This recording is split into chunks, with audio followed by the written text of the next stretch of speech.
Okay, welcome everybody. Thank you so much for joining us. I'm Catherine Olien, Programs Manager at the American Library in Paris. I just wanted to start by sharing a few things about the American Library for those of you who don't know us. We're the largest English language lending library on the continent. We have a collection of periodicals, books, all sorts of things, and we also host a variety of programs for all ages. Those are all continuing virtually for the time being. We're doing our best to stay safe here, but also are very committed to our community during the pandemic. So you'll continue to find us gathering online. The American Library is also a nonprofit, so we're completely independent. We don't receive funding from either the French or the American governments. And finally, we are 100 years old this year. So we've been thinking about all sorts of innovative ways to celebrate our legacy. And in fact, we'll be gathering for our Centennial Gala on the 8th of October. That will also be virtual, of course.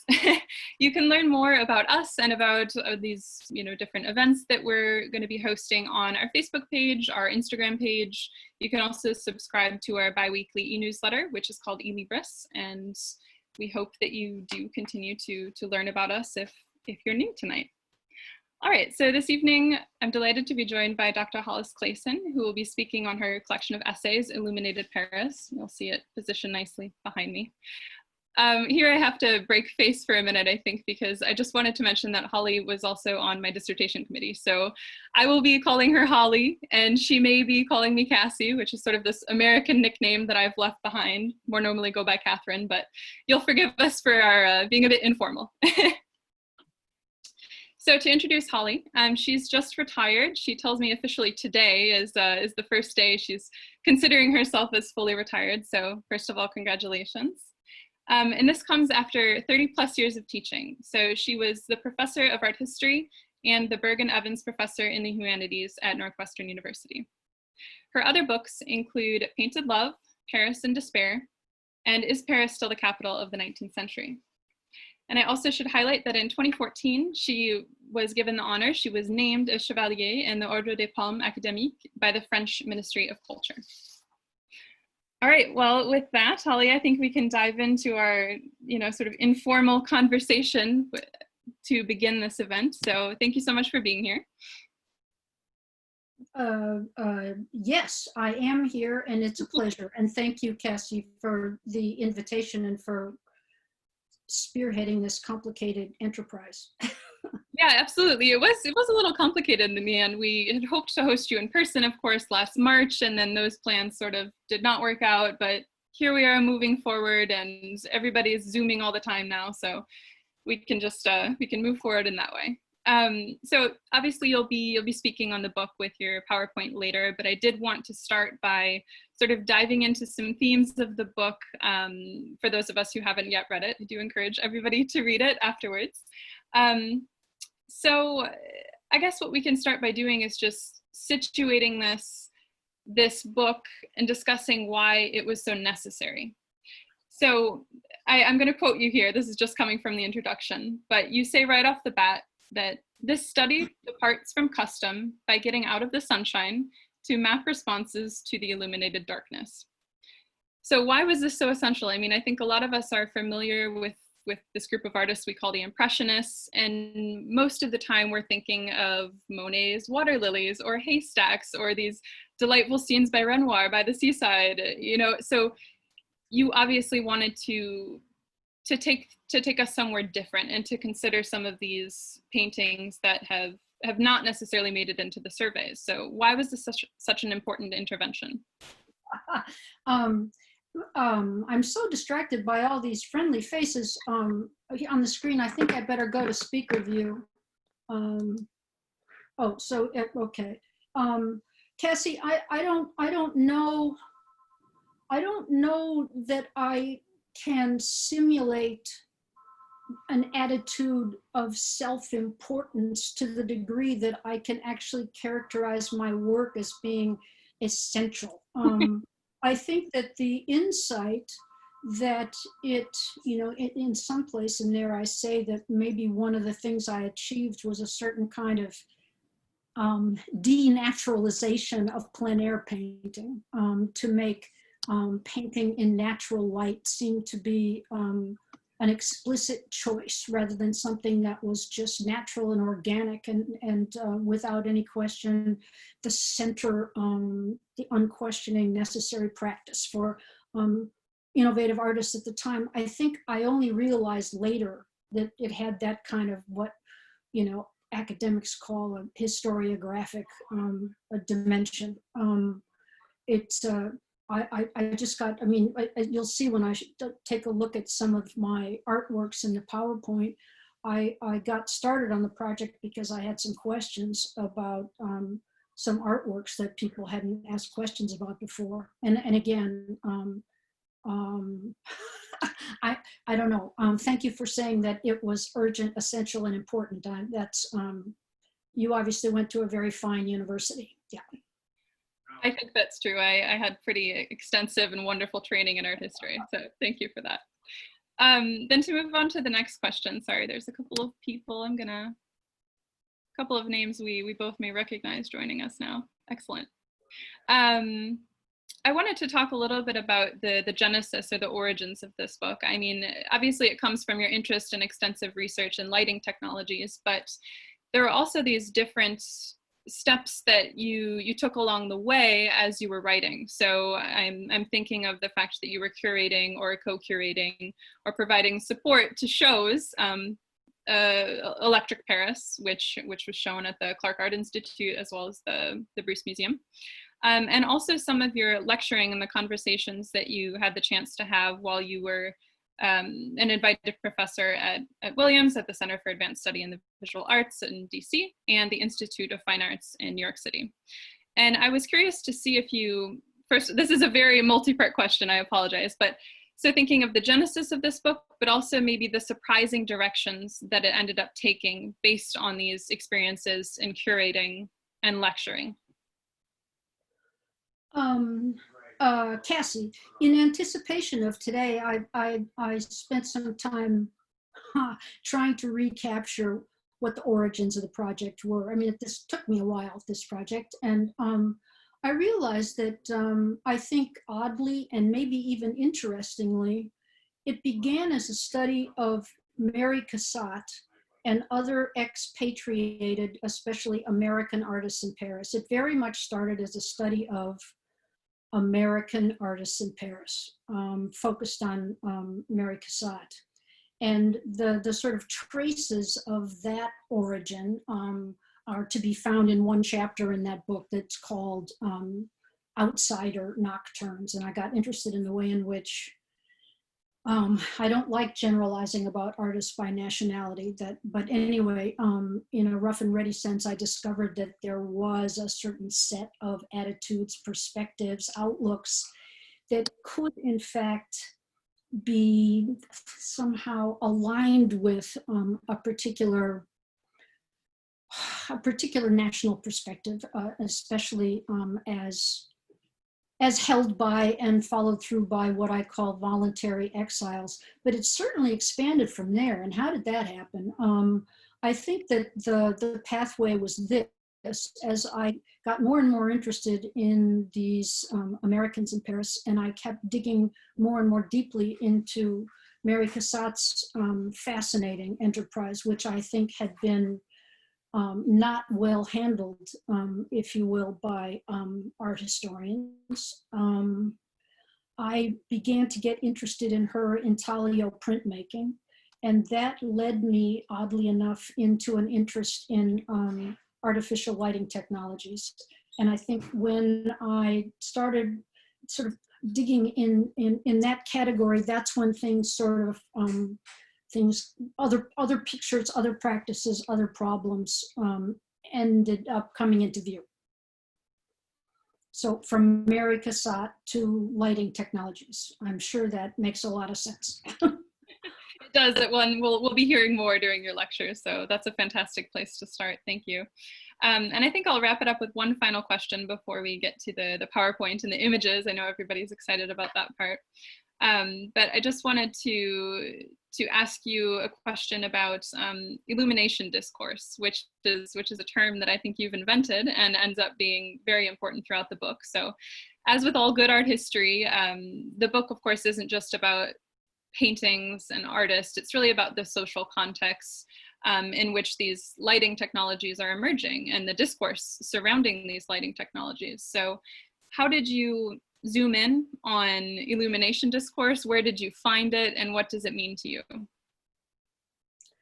Well, I wonder if what I'm about to say is a fully pre-pandemic perspective. Let's see how it sounds.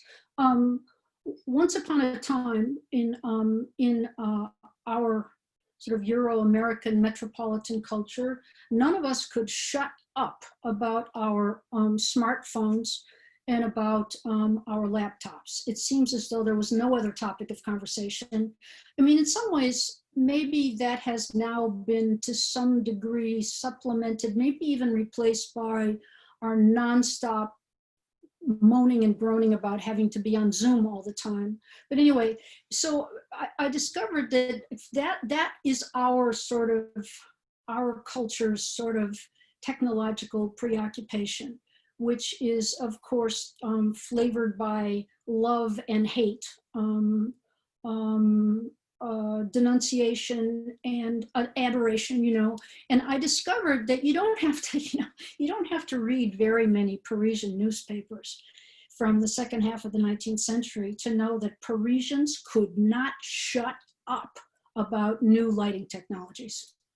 So that newfangled gas lights and emergent forms of arc lamps and electric lamps were in many ways the 19th century's smartphone and laptop. And when you find that there's something that contemporaries can't shut up about, you better dig in and find out why not. So anyway, so then I crafted this somewhat pretentious term of illumination discourse in order to sort of capture a whole sort of constellation of preoccupations and beliefs and hopes and ideas in and around illumination. And I think I refer over and over again in the book to that being the matrix in which a lot of these diverse art practices took root.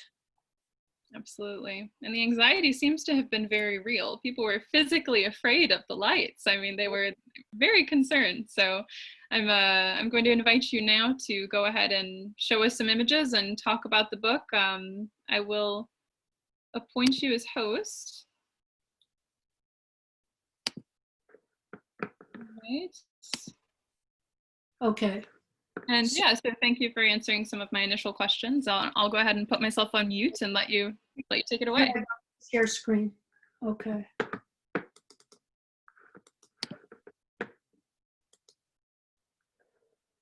Well, yes, there it is. I thought that while I had the cover of the book up on the screen, it would be a good place to just make some sort of very fundamental points about, you know, the compass of the book and some of the key issues that sort of structure the book.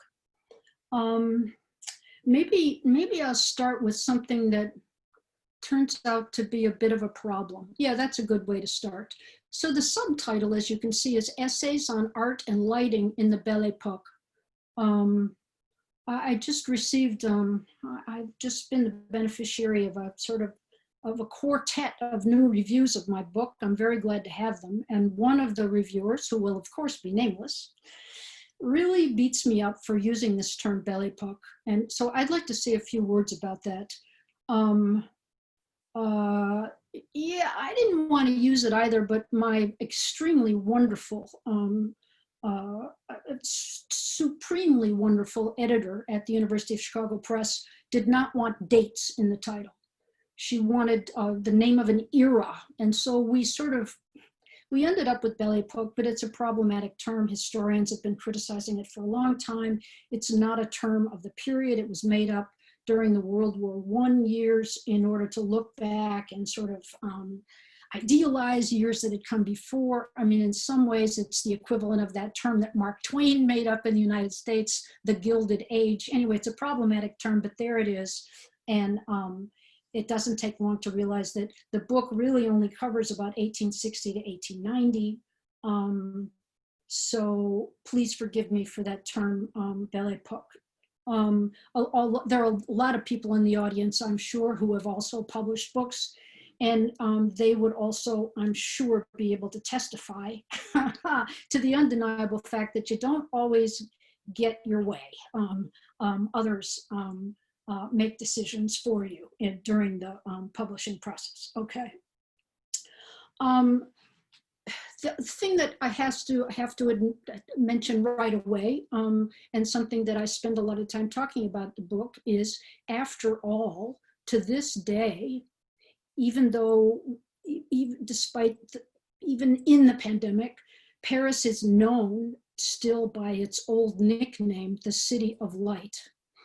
And one of the things that, of course, it was incumbent upon me to do is to historicize the City of Light and to talk about the relationship between that old nickname, that durable moniker, and the rise and fall of a variety of new illumination technologies that I end up talking about. Paris was not called the City of Light because it was full of artificial illumination. It was called the City of Light as a metaphor, are you ready? During the Enlightenment. Anyway, so I historicize that, and I also disaggregate light from lighting. Luckily in French, the words are quite different. The difference between lumière and éclairage. And so my sort of territory, my remit was éclairage. And I do a lot of footwork and gymnastics in order to talk about Paris having, in the years that I studied, become the city of éclairage, rather than just the city metaphorically of lumière. Anyway, what else do I want to say by way of introduction? Oh, a lot of people who have very kindly had some words to say about the book have referred to it as a set of case studies. And there are some of you in the audience who know that I have had the opportunity to inveigh against the sort of promiscuous and incorrect use of the language of the case study in the humanities. And I want to say, by way of introduction here, these are not case studies. In order for something to be a case, it has to be an exemplification or an example of an absent field. So you can generalize from the case onto other things that are absent. The artworks, the practices that I talk about in the book are singular, are one-off. They don't speak to others just like them because there aren't. Okay, so here's my here's my pandemic insight. This is a movie that my husband and I watched recently, The Blue Dahlia, 1946. Veronica Lake says, looking out over Los Angeles, she says, "It takes a lot of lights to make a city, doesn't it?" And I thought, what a fantastically vivid reinscription of the enduring belief that since the first era of huge metropolises, namely the 19th century, we associate urban modernity with illumination. And indeed, some of you will know that right now there's an ambitious international organization working as hard as possible to restore artificial illumination to Beirut, because without lights, Beirut can't be a modern city again. Anyway, you certainly get the point. I wanted to show you these two paintings. On the left, that's the picture that's on the cover. It's a small picture. It's by an American named Charles Courtney Curran. It's called, quite straightforwardly, Paris at Night. He painted it in 1889. And on the right, a picture that might be familiar to more of you. It's by this Dutch artist who spent a lot of time in France, Vincent. We call him Van Gogh, Vincent van Gogh. This is his Starry Night over the Rhone, done in the south of France between Arles and Trinquetaille in 1888. And indeed, it was looking at these two paintings, not together, separately. The one on the left used to live in Chicago, the one on the right I first saw in Chicago, even though it lives in Paris. I began to ask myself questions about exactly the patterns of light and lighting that appeared in these two paintings, and why artists in 1886, 1889 and 1888 would have been interested in representing this diversity of points of light, especially in the case of Van Gogh. Van Gogh literally stages his picture as a competition between natural light, right? Between celestial light and artificial light, between the striations of reflected gaslight on the silvery surface of the Rhone versus vis-a-vis, right? There it is, the Big Dipper in the sky. And at first the reflections look like they're the reflections of starlight, but they're reflections of gaslight. So insofar as that's a picture of a competition between light and light, Van Gogh gives the prize to artificial illumination. Anyway, blah, blah. So these two pictures got me thinking about the presence of a certain kind of incipient preoccupation with different kinds of artificial illumination in art practices at the time. And as I began to turn myself, rather proudly, I turned myself into a lamp nerd. I joined an international, some of you know this, this wonderful international lamp nerd organization called Rushlight. The members of that organization helped me out time and time again when I ran into technologies I couldn't sort through myself. Anyway, I'm showing you, this is a wood engraving that appeared in one of the many new journals of this moment. In fact, a great moment for the rise of new lighting technologies in Paris and increasing preoccupation with them, in fact, was between 1878 and 1881. This journal, this is a page from The Electric Light, La Lumière Électrique. This is a page from the journal from 1881 that shows the arc lamps that had been installed on both sides. A lot of you, of course, know what this is, the Avenue de l'Opéra. You see the new opera house at the end of the street.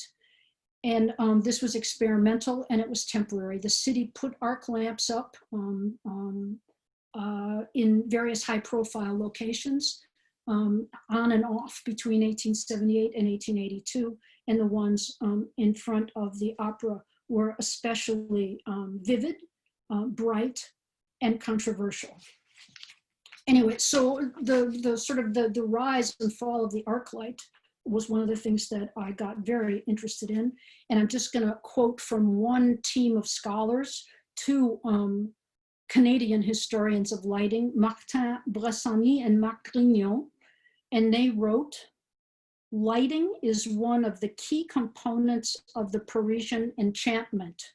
The alternation between light and dark is the basis of the visual spectacle of the 19th century," end quote. So anyway, you understand that that could almost be a kind of headline for my enterprise. Now, I'm showing you here two details from a painting that Cassie and others know well. This is one of the most, the Art Institute of Chicago, which used to be a museum open to the public. It's just reopening this week. Anyway, it's one of the most well-known, nay, beloved paintings in the Art Institute of Chicago. It's by a Parisian painter, Gustaf Kaibat. It's Rainy Day in the Place d'Europe. It was painted in 1877. I'm showing it to you so that it can do a certain amount of work for this quick overview. Here is this extraordinary picture that has this enormous unlit gas street lamp right in the middle. It occupies a very valuable, as it were, real estate in the picture, but it's unlit. And this can suggest for us in a quick way something that you know, I'm sure a lot of you who have studied art history at all have noticed, namely that the Impressionists, Parisian Impressionists, did not represent the city of Paris illuminated at night. No plazas, no sidewalks, no streets, no.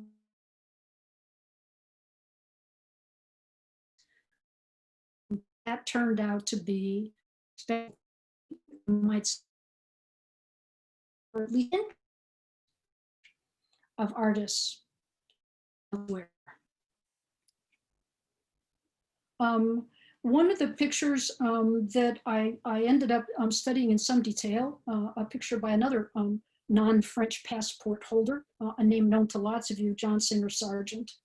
This is one of two pictures that he situated in the Luxembourg Gardens, painted in 1879. And my chapter on this picture is entitled Losing the Moon. I'll tell you why in a moment. Oh, here's what you need. See, this is one of the moments when I discovered that period caricature was absolutely indispensable to understanding, you know, as now, period, the sort of contingencies of preoccupations and issues and humor. So when I was working on this Sargent, I came across this. It's too good to be true. I didn't make it up, really, by one of the genius caricaturists of the era, Cham. The moon re-silvering herself to appear more brilliant than the light of Monsieur Yablokov. Monsieur Yablokov was the expat Russian who invented and perfected the electric arc lamp, like those put up and down the sidewalks in front of the opera. So Cham stages a competition between those blinding arc lamps and the moon itself, and has, in this case, it's rather sweet, the moon has to paint herself silver in order to keep up. That helped me understand what I think was at stake in this extremely complicated picture. Yes, we're looking at the garden at, as the French call it, l'heure bleue, the blue hour, just as the moon is rising. The moon is reflecting rather vividly off the boat basin. You can see gas lights poking through the trees in the background. And also, this is a picture that lives in Philadelphia. When you see it in person, you'll also discover another source of light, which is the glowing red cigarette end on the man walking with the woman in the unfashionable dress across the gravel of the garden. One of the things I ended up arguing was that, in fact, this was a picture that sort of unfolds as a brief on behalf of moonlight. What does that mean?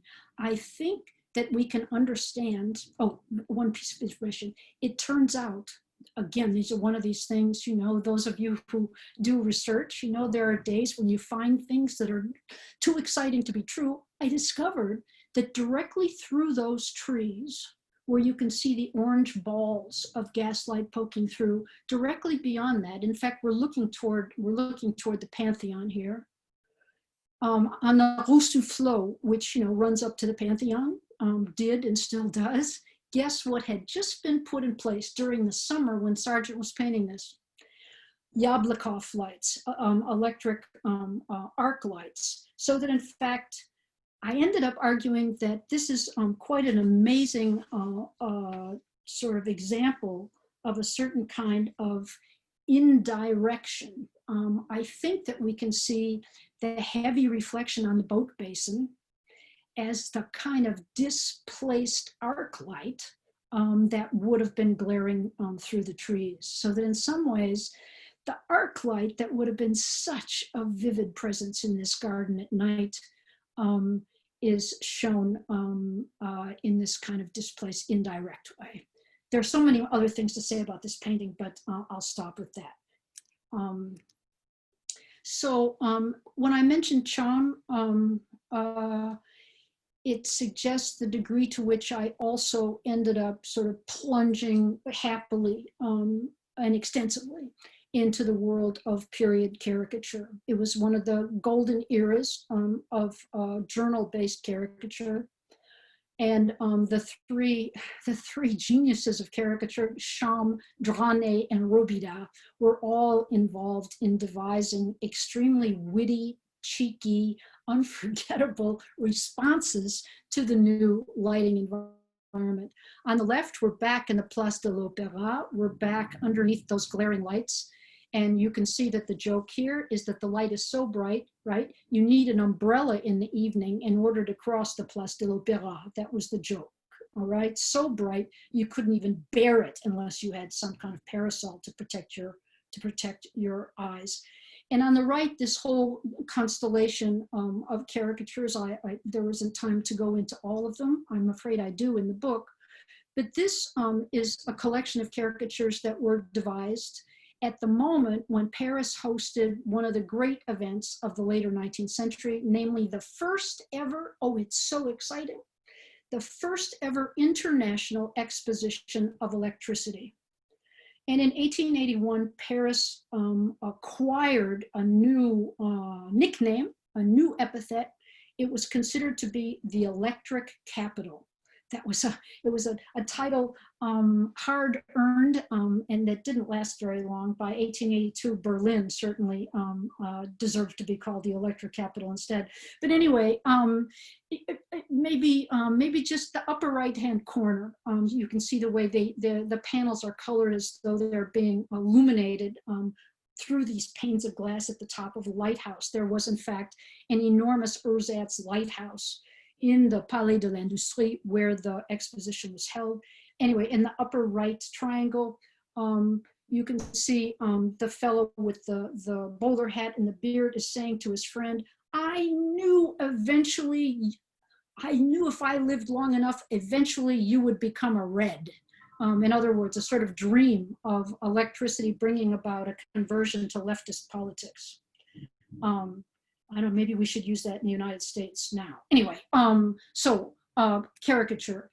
And Cassie, you're gonna tell me when I should stop talking, right? Yes, of course. Sort of a 5-minute warning, maybe, if you'd like. Yeah, okay.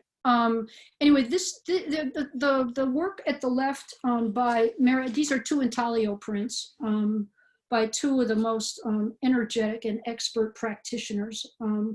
When both Mary Cassatt and Edgar Degas threw themselves into inventive intaglio printmaking.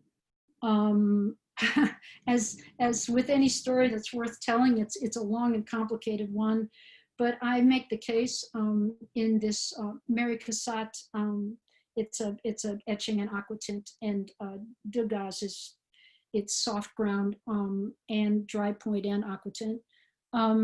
Anyway, in both cases, as you can see, they use what Maupassant called moon eggs, use the spherical shape of a globe as a key feature of the sheet. In the case of Mary Cassatt's work, it's the globe of her very fancy moderator lamp, an oil lamp in her house. And in the case of Degas, as some of you know, he often rhymed the machinic form of lamps with the heads of female performers. Anyway, just a quick, no, we don't need to talk about that again. This is the last thing that I talk about in the book, and it really took me onto substantially different territory. So this is a work by Edvard Munch. Maybe you've heard of him, this Norwegian guy who was enormously cosmopolitan, lived in many places across the European continent, but he lived for a long term. He had a fellowship from the Norwegian government. He lived in Paris and for a long time, I mean in 89, 90. This is a painting done in Saint-Cloud, where he lived, just outside of town, just to the west on the curve of the Seine. It's called The Night in Saint-Cloud from 1890. You know, the themes of isolation and absorption the space of the threshold,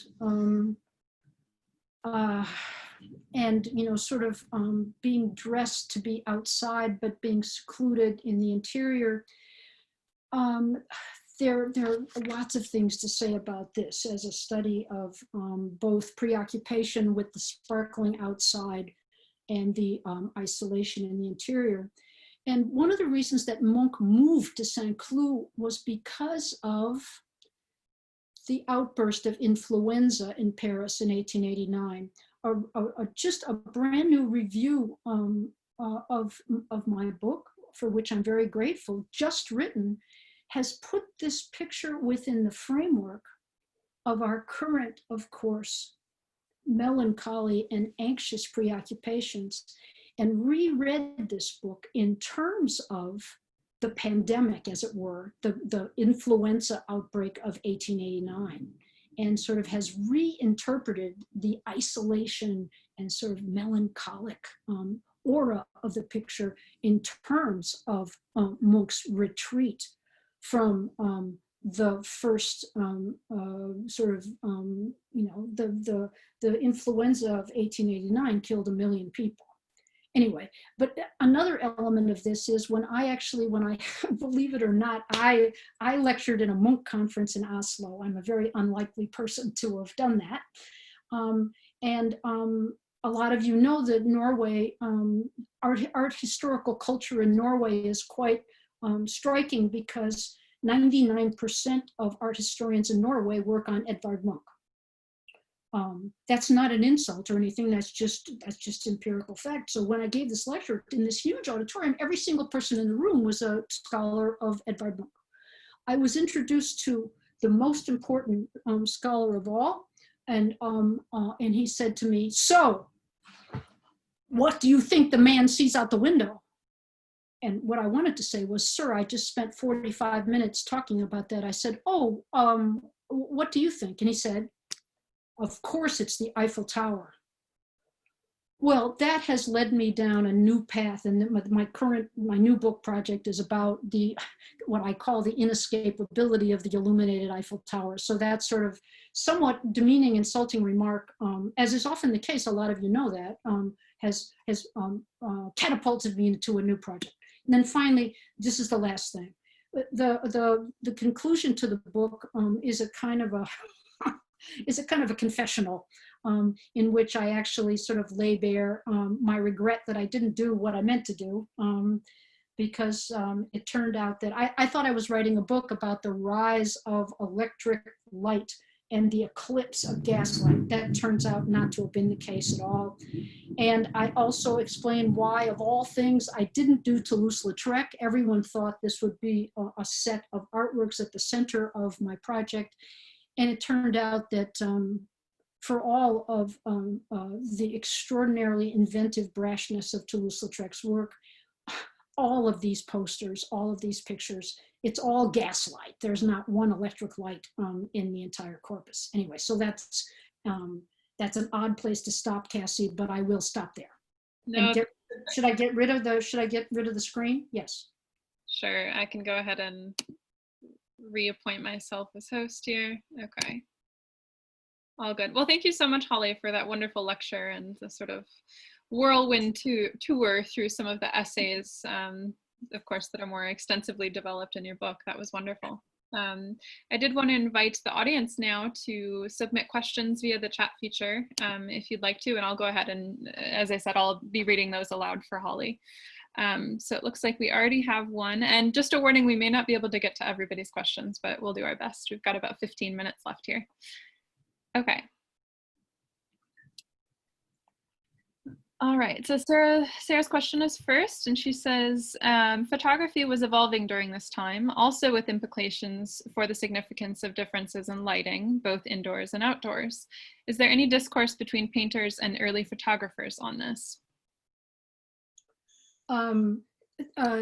Thank you for that question, and of course I deserve that question. And I don't mean I earned it, I mean somebody better ask me a question about that, because it seems like well, it seems like a big hole in the enterprise. There's an extremely long footnote explaining why I don't talk about photography, but let me say very briefly, whoever asked the question certainly has pinpointed something that has a lot of connection with the sort of the matrix and responses that I analyze. The thing that I discovered early in my research was technology did not permit nocturnal photography until 1895. And 1895, for a number of reasons, was a bit off the sort of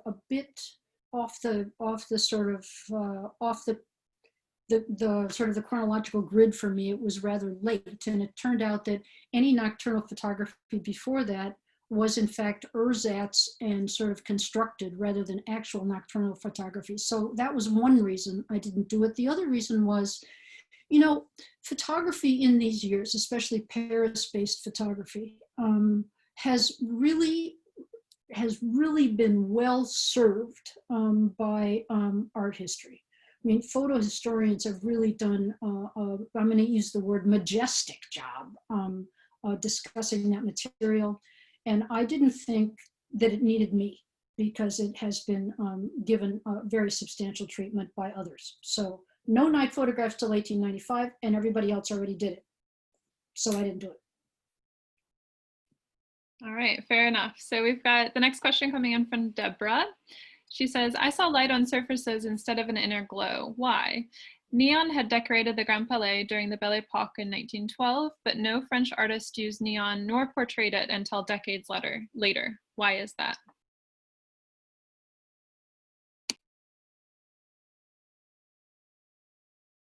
I don't know. I don't know. I don't know very much about that. I know the names of the Franco-Canadian scholars who've worked on that, but that's not something that I know about. My apologies. No problem, Holly. Thank you. Okay, I think some people are typing here, so I'm waiting on other questions. Okay, here we go. One's coming in from John. He says, wonderful talk. Could you say more about Intaglio printmaking as the gateway to your interest in lighting technologies? Why, thank you, John. How nice to hear from you. So that moment, really, it sort of began just at the moment when the preoccupation, I mean, for the rise of increasing forms of artificial illumination coincided with that moment when Degas, Cassatt, also Bracquemond and Pissarro threw themselves, hammer and tongs, that's probably the wrong metaphor, into printmaking with, as John knows, with a specific planned journal in mind. They were going to publish a journal that was to be called Le Jour et la Nuit, day and night. And it didn't take, you know, it doesn't take long to realize that we're actually talking about a set of practices that are 100% tonal, that are 100% darkness and light, that are absent. They're not doing color intaglio in these years. And I began to think about the rootedness of the preoccupation with tonal manipulation, articulation, definition, and the increasing complexity and indeed hybridity of the sort of the tonalities of night right outside the window. And I became persuaded that the deep involvement in a form of art making that was exclusively tonal had to be rooted in the changing tonalities of the street and the accelerating preoccupation with them and debate over their worthwhileness. So that's the way in which I sort of see these things fitting together. Okay, fantastic, thank you. The next question is from Anastasia. She says, you said no nocturnal photography existed until 1895 due to technology limitations. What technologies specifically enabled this type of photography? See, Anastasia, that's mischievous of you to ask me a question about something that I know hardly anything about. But it had to do with, the highly technical matter of longer shutter speeds, as well as the possibility of exploding, of producing these explosions of light that could be used to illuminate the street if necessary. So longer shutter speeds and what is the term I'm looking for? Sort of a de facto early flash bulb. Do you know what I mean? A flash technology, a combination of flash and longer shutter speeds. That's all I know. Okay, that's great, Holly. Thank you. Next question is from Ginevra, who says, thank you so much for this wonderful talk. I wonder if you could speak to the use of magic lanterns in Phantasmagoria and whether those exhibitions were depicted by artists in print media and otherwise.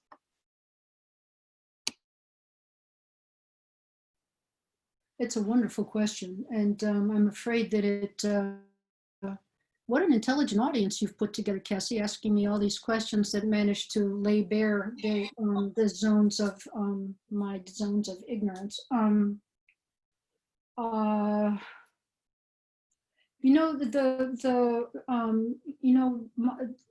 book sort of travels between paintings, intaglio prints, and caricatures, and of course, with some lithographic works as well.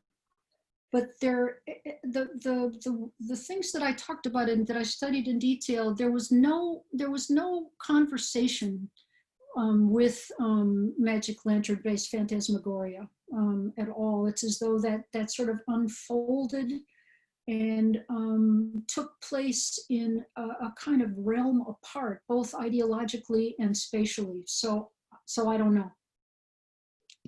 All right, next question's from Andre, who says, did daytime plein air painting change its tonalities during and after the age of artificial lighting too?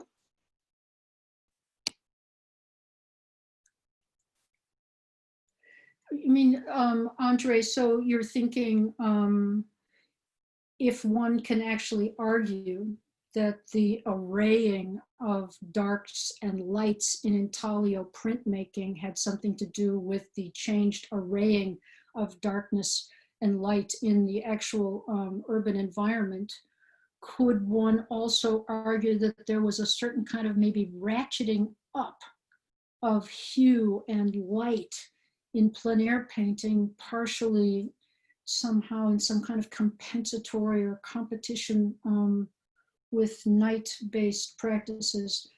It's a question you can tell that I'm formulating for myself, but it's not something that I have an answer to. But you, Professor Dombrowski, seems to me this could very well be, NESPA, up your alley in the future.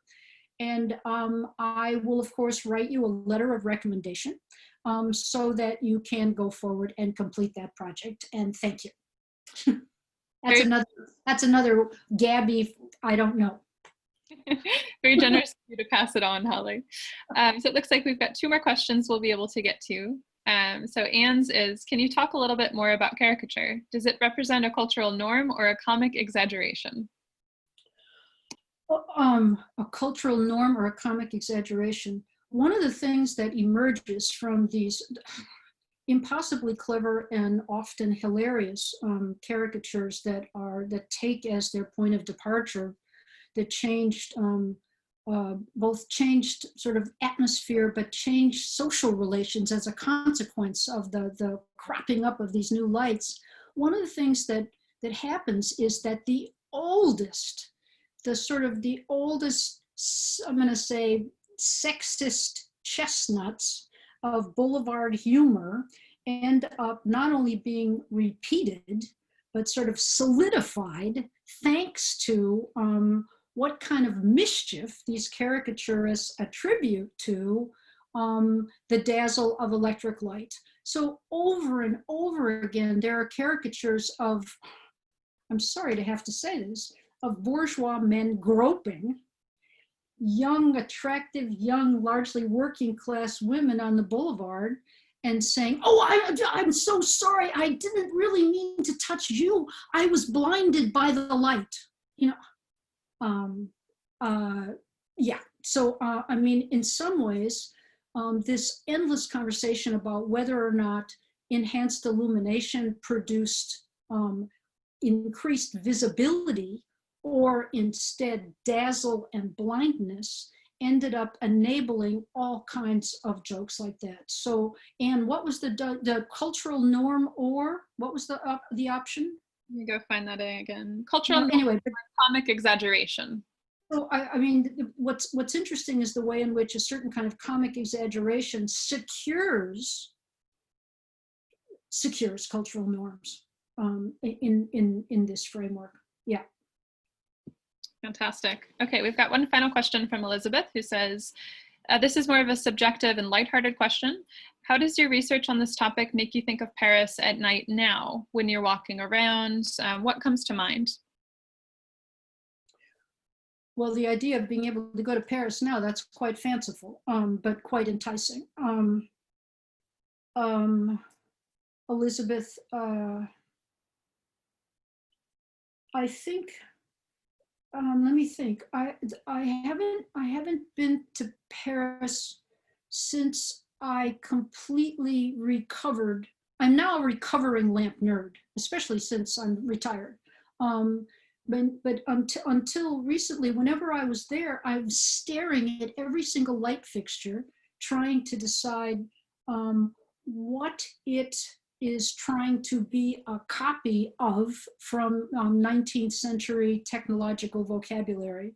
So rather than, I don't know, it was never for me, since I started working on this project, Elizabeth, a matter of enjoying certain forms of the beauty of certain forms of illumination. I was instead sort of hot foot in pursuit of trying to wrestle it all to the ground to figure out its origins, its genealogy, and so on. So maybe now, let's hope that all of us, I mean, Cassie, you're there, but so are a lot of other people at this event, but a lot of us who would maybe like to see Paris again someday. I'm hoping that when indeed I'm able to go back, I will have a different perspective on illumination. And it will also be a certain kind of post-pandemic, I hope, appreciation of where I started at the Blue Dahlia. It certainly takes a lot of lights to make a truly modern city. And we're hoping that post-pandemic, may it come soon, and may it produce cities full of social life and dazzling lights. Thank you so much, Holly. Thank you for answering our questions and for your uplifting, sort of positive, ending on a positive note here. That's very much appreciated. It's been a real pleasure to host you, Holly. Thank you.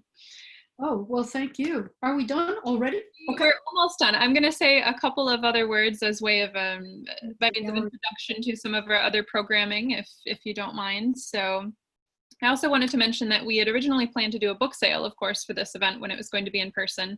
And we do have discounted priced copies available at the library. So we have 4 of those left. And you can feel free just to email me. I think everyone has my email address from the Zoom link that I sent out. So if you'd like to claim your copy, if you're local, please get in touch. I'll take just the first 4 people who I receive an email from, and we'll set a time for you to pick that up at the library in person.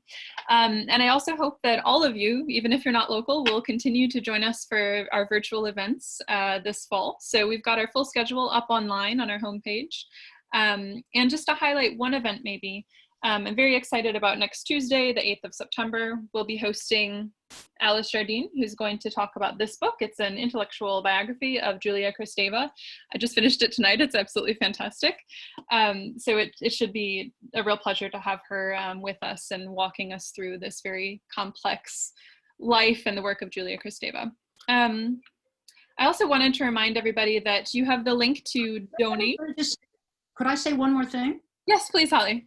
Pretty intense. I'm sitting here looking at my son, my sister, my brother, and my sister-in-law, not to mention a bunch of other old friends. This is Cassie. You're some kind of,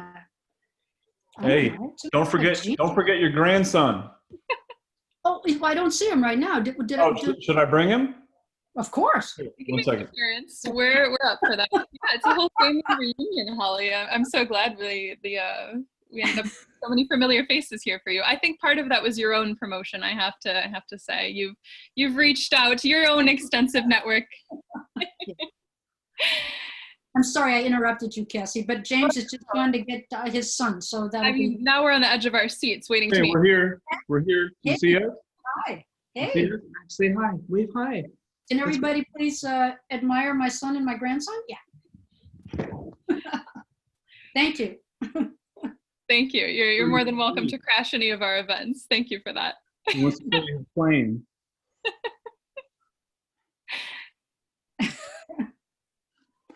Okay.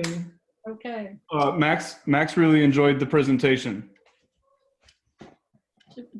You're raising him very well, James. Bravo. Well, thank you. You know, I try. These are trying times. Yes. These are unprecedented times. Yes. All right. I'm going to go ahead and wrap up just by saying that if you're interested in donating to the American Library, I did drop a link in the email that I sent everybody. So it'd be wonderful to have your support, especially during this strange and unconventional centennial year. So in person, we often welcome donations of 10 euros or thereabouts. So you're welcome to choose your own amount or choose not to donate, anything you'd like, but we would appreciate your support. And thank you so much again to Holly for joining us tonight. And thank you everybody for your wonderful. Thank you very much. Thank you. Thanks. All right. May we all commingle in person sometime soon. Thank you. Take care. Hi, Susan. Thanks, James. Thanks, everybody. Bye.